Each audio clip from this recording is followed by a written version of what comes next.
Tradičné financie idú do sveta krypta a zároveň krypto ide do sveta tradičných financií. Brandon Lutnick, syn šéfa globálnej finančnej inštitúcie Canton Fitzgerald, ide rozbiehať 3-miliardový bitcoinový fond.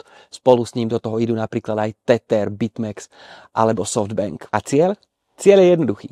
Nákup bitcoinov. Žiadne ETF, žiadne deriváty, proste čistý nákup bitcoinov. MicroStrategy tak má konečne poriadnu konkurenciu. Ale zatiaľ čo Wall Street ide do krypta, krypto ide do sveta bank. EtherFi spustilo vlastnú DeFi banku, kde môžeš platiť účty, platiť kartou, dokonca tam dostávať aj svoju vlastnú výplatu. Zatiaľ síce bez bankovej licencie, ale všetko beží na blockchaine. A EtherFi nie je jediný. Circle, BitGo aj Mantle žiadajú práve o bankové licencie.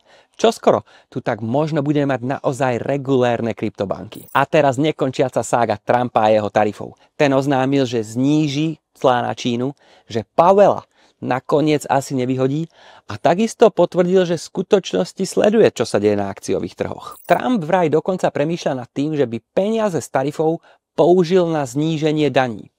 To sa trhom samozrejme páči, pretože znižovanie daní a väčšia istota je to, čo podporuje rast. Bitcoin sa v reakcii na tieto vyjadrenia vyšvihol až na $95,000.